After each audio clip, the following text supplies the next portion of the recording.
Out to sea in an automobile on a road through the Atlantic Ocean. At the extreme corner of the United States, a new 100-mile highway will connect 25 islands from the Florida coast to Key West. Construction began early this year from both ends toward the middle. Huge cable dredges are hauling up rock, sand, and clay to be taken to the end of the ribbon-like road and dumped back into the ocean. Floating dredges drag the bottom, building a long, continuous hill of the ocean floor. Right now, the only available way between Miami and Key West, other than boats, is the railroad which goes from island to island over huge trestles. Only one round trip is made each day. But you don't have to wait for the road to be built if you own a car with knee action.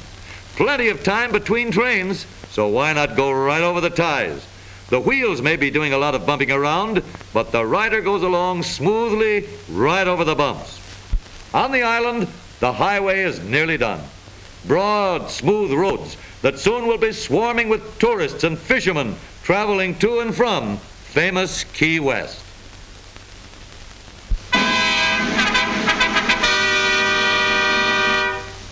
A huge new automobile factory is completed here. It represents the first automobile plant construction work to be done by any automobile company since 1929.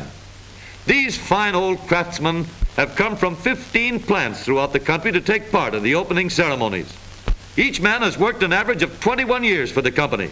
Their combined ages total nearly 1,800 years.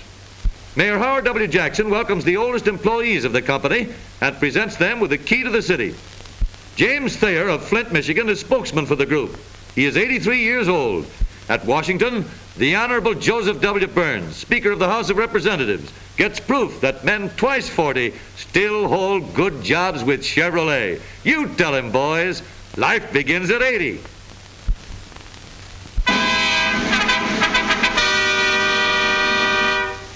Well, little lady, here's a real surprise. A brand new horse. Looks as if horses are decreasing in size as well as number. What do you suppose they're going to do with it? Well, well, Dad seems to have succeeded in increasing the horsepower of the car. 80 under the hood and 1 in the back seat. Well, anyway, a half of one. All out, everybody. Come on there, man of war. Don't be so stubborn. That's better. Now you're showing some good old-fashioned horse sense. There we are. That extra horsepower came in handy after all.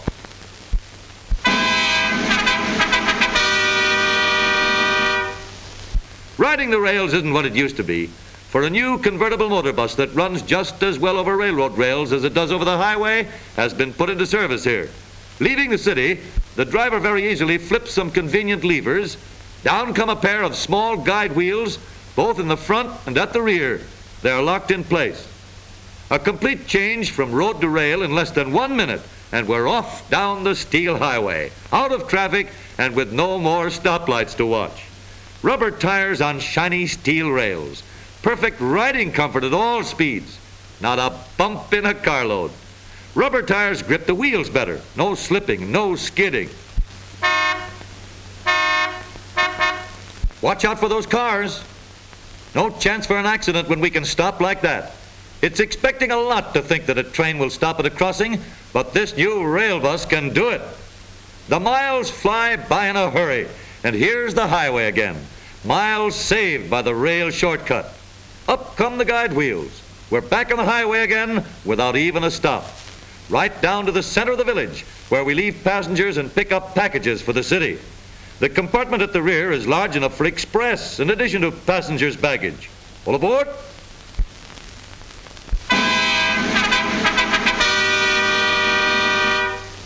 "1898 produced this high-powered bit of advertising.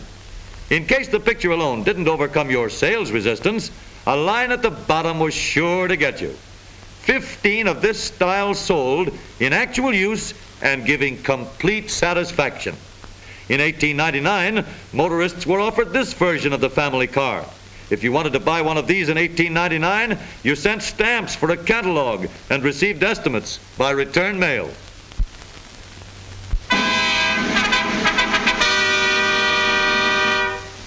For the first time in 25 years, a motor car drives down one of the shortest and narrowest streets in the world.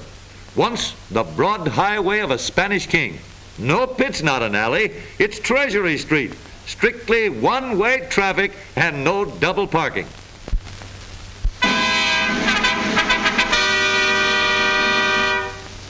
Thinking of decorating your car? How's this for an idea? It's open season again on bathing beauties, and the fellow who offers a ride to the beach may be getting himself in for a real job. This might easily be termed the toughest driving test known.